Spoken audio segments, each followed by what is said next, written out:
200 aastat tagasi, 11. juunil 1812 aastal sündis kuulus kunstnik Otto Friedrich Möller, kes oli pärit põlisest Saksa suguvõsast. Kunstniku isa Bernd Otto Möller oli kuulus väepealik, admiral. Ema Julia Charlotta Elisaveta von Nolken, kes samuti oli pärit aadli suguvõsast. Möllerite peres oli 11 last. Otto Friedrich sündis Kroonlinnas, kuid oma varase lapsepõlve veetis Revalis, praeguses Tallinnas. Hiljem on Möller Tallinnat sageli nimetanud oma sünnilinnaks, väikeseks kodumaaks. Kunstniku isa on pärit Sõmermalust, see Lõuna-Eestist. Ja tema tegeles sõjaväega ja jõudis selles teenistuses mereministri kohale ja admiralina. Ja Möller lapsena kasvas üles Tallinnas, käis Tallinnas koolis ja 5-aastaselt kirjutati ta merekadeti nimekirja. Ja 14-aastaselt sai ta juba ohvitseriks ja tast taheti teha sõjaväelane. Ja kahjuks, kui ta pidi osa võtma sõja käigus Poola vastu, oli see nii kohutav talle, et ta ei kannatanud seda välja, kuigi ta maalis seal ka maali lahing Ostralenkol ja joonistusi mitmest episoodist. Ta otsustas, et ta ei hakka sõjaväelaseks ja läks õppima kunstiinstituuti.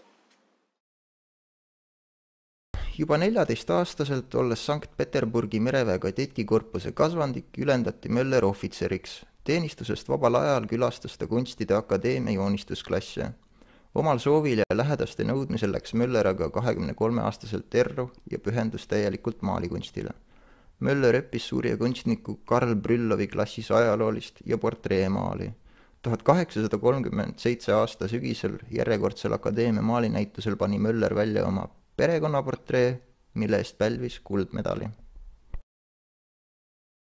Есть очень интересная история этого портрета, потому что мой отец его купил от родственника Моллера. Мой отец Freitag Loringhofen, сам не Моллер, его мать была Oda von Моллер. И этот портрет был у родственника в 60-е годы последнего века.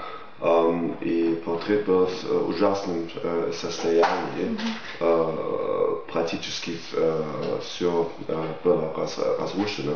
И отец его купил, реставрировал, и с этого времени он существует в нашей семье.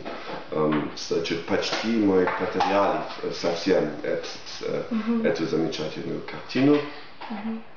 И я его очень люблю.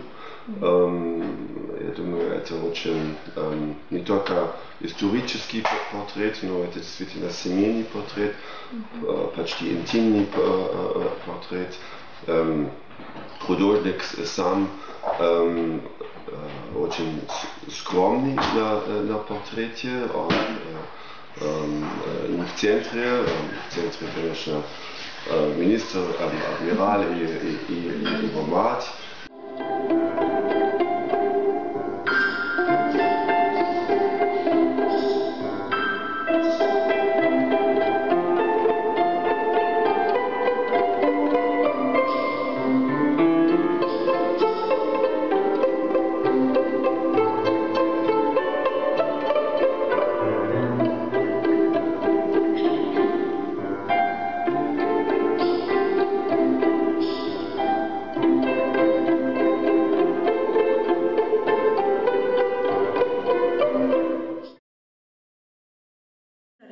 Kunstnik, Peterburi kunstiakadeemia kasvandik ja esimene maal, mis valmis siis esimesel Itaalia reisil 1840, on see suudlus, mis on siin Kumu kunstimuuseumi püsiekspositsioonis juba aastaid olnud. See maal vastas akadeemilistele nõuetele, sest see on Itaalia teema, ta kujutab noorpaari, see kõik sobis akadeemilisse kunsti. Need on kaksikportreed, noor Itaalia varjuks ja Itaalia tütarlaps ovaalis. Ja see maal sai ülikuulsaks Venemaal, tolle ajal Venemaal, seda okupeeriti väga palju ja ka see on tegelikult koopia, kuid see on autori koopia, nii et ta võib võrdsustada originaaliga. Peale selle on arvukalt sellest koopiaid ja üks koopia on meil ühe teise kunstniku Karl Valteri tehtud koopia on meil ka meie muuseumi kogudes. Ja see sai niivõrd populaarse. 1838 aastal suundus noor kunstnik omal algatusel Itaaliasse, et täiendada end maalikunsti alal. Itaalias viibimise ajal maalis kunstnik palju nii tellimustöid kui oma sõprade portreesid. 1840 aastal saadab ta maalisuudlus Peterburgi, mille eest omistatakse talle akadeemiku tiitel ja saavutab kiiresti laia tuntuse. 1840 aastal maalis ta maalisuudlus, on nimetatud ka esimene suudlus, mis väga kaunite värvidega ja mis tähtsame väga emotsionaalselt edasi antud maali, mis kõigile väga meeldis.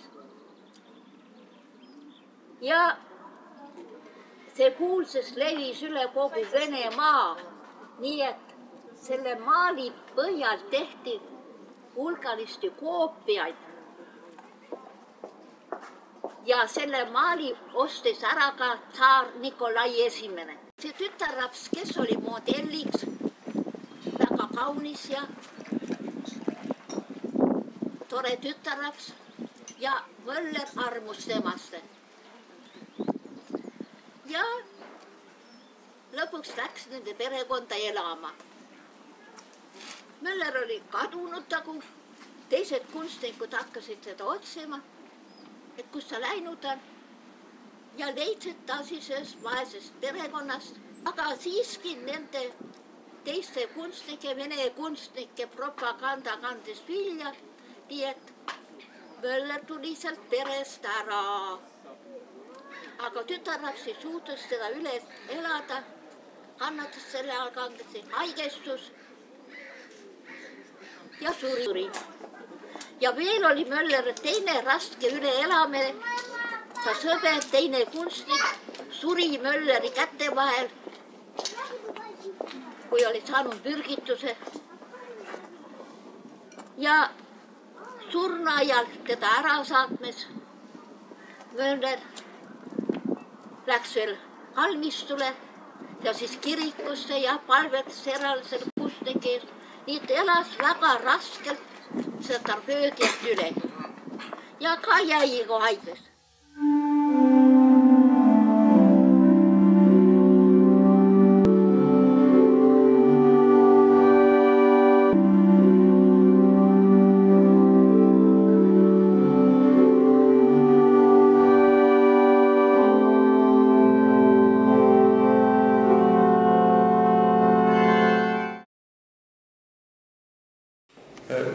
Kui ma tulin ligi 40 aastat tagasi Saaremaa muuseumisse tööle, ma ei mäletagi praegu, kas ma teadsin sellist kuulsat baltisaksa päritolu vene kunstnikku nagu Otto Friedrich Möller, aga küllap nime ikka olin kuulnud, aga õige peatselt ma sain seda teada ja üha põhjalikumalt ja olin üsna rõõmus, et Saaremaaga on seotud ka selline suur mees. Sain siis teada, kuidas ta Saaremaale sattus, ikka see meie muda, mis praegugi meile palju kuulsust toob.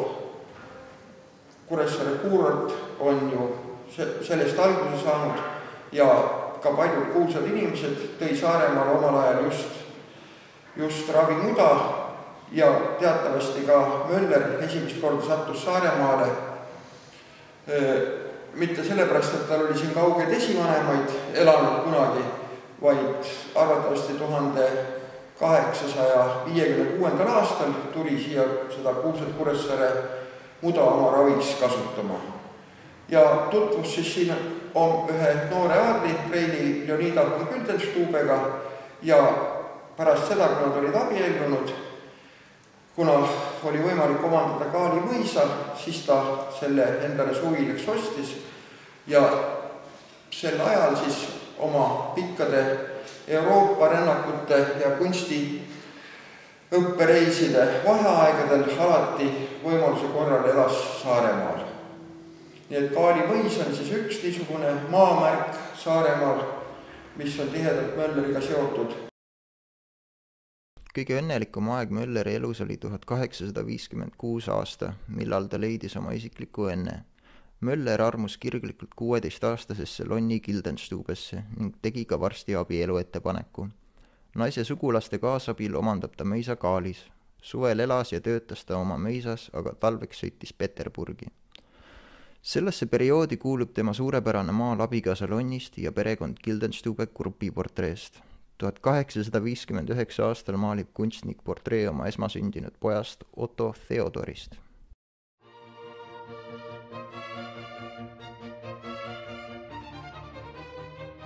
Mölleri loomingu uurijad oletavad, et kunstnik tõmbas Kaali asudes romantilisi paralleele oma kodukoha ja laavatuha alt välja kaevatud antiikse Pompei vahele. Fotodel Kaali mõisa interjööridest on muude kunstivarade seas nähtavad ka Pompei stiilis Cicero villa seinamaalide koopiad.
Maaliga ta sai küll akadeemiku tiitli, kuid tal oli maalimata veel tema akadeemiline peatöö.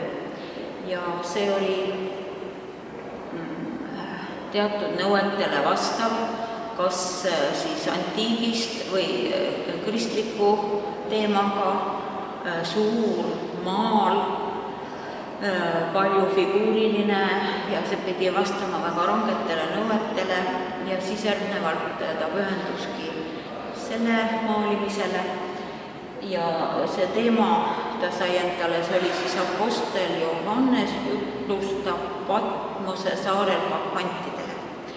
See maal ei ole meil on küll palju eeltöid sellest maalist meie muuseumi kogus, visandeid, eeltöid, siis kalga peal niisuguseid kopeerimisvahendeid, kuid maal ise asub Peterburis ja muuseumis ja selle maali eest ta sai siis professori tiitli. Siis olid tal kõik tiitlid, mis akadeemiline kunstnik võis saada.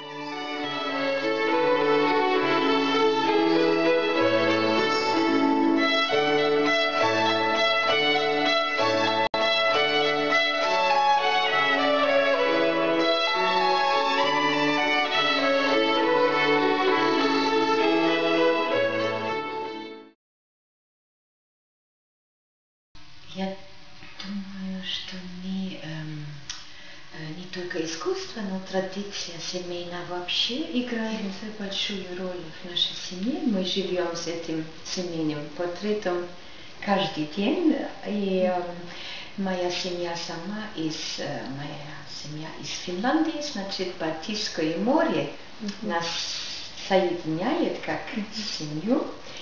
И я думаю, эта поездка тоже помогает, чтобы передать чувства наших родов в этом районе следующему поколению. И из этой традиции все может расти. Я думаю, если ты знаешь, кто ты, откуда ты можешь развиваться как человек. Значит, корни дают крылья. Это что я хочу передать моим сыновьям.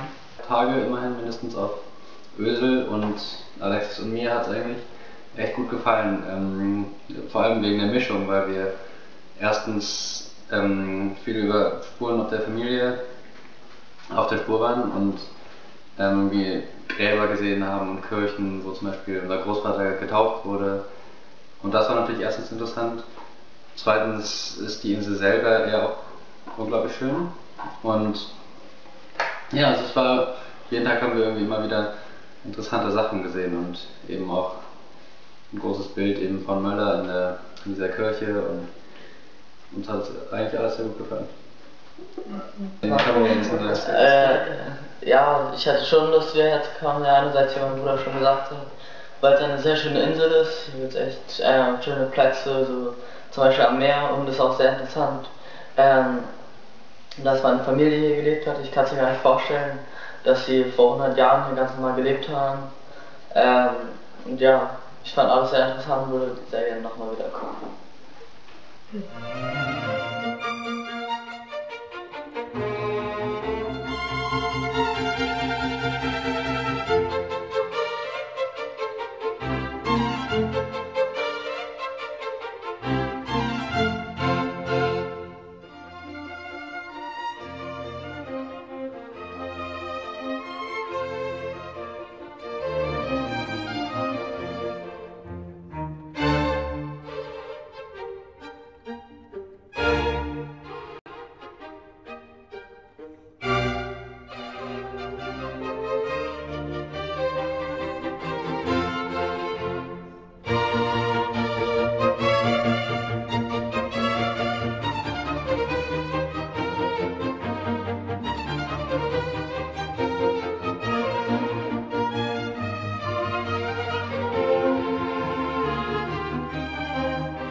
elu lõpupoole ta siis tegeles sakraalkunstiga ja tänu sellele on meil Eestis igale inimesele nähtavad tema 3 suurt altarimaali. Võib-olla neid on ka rohkem, aga 3 on siis kindlad, on Kaarma kirikus Saaremaal, siis Harju Jaani Harjumaal ja Võnnu kirik Tartumaal.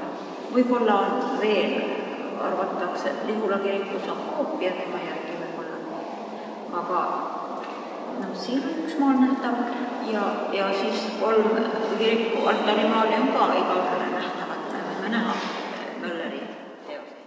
Me praegu ELK Harju Jaani Risti ja Johannese kiriku altari ees ja me võime näha tuntud kunstniku Otto von Mölleri altarimaali Kristus ristil ja sarnast maali võib leida ka mujal Eesti kirikutes, näiteks Kaarma kirikus Saaremaal. Aga siin on siis üks selleteemaline maal, mis sai Harju Jaani kirikule aastal 1872 ja selle annetas meile Graf Siemens. Kirik ise valmis 1863. aastal. Mina tehes lastele kunstipropagandat, rääkides surnuaial Möllerist, siis et paremini need pildid oleksid näha, tegin ma nendest, mida mul õnnestus siis saada, fotod muuseumidest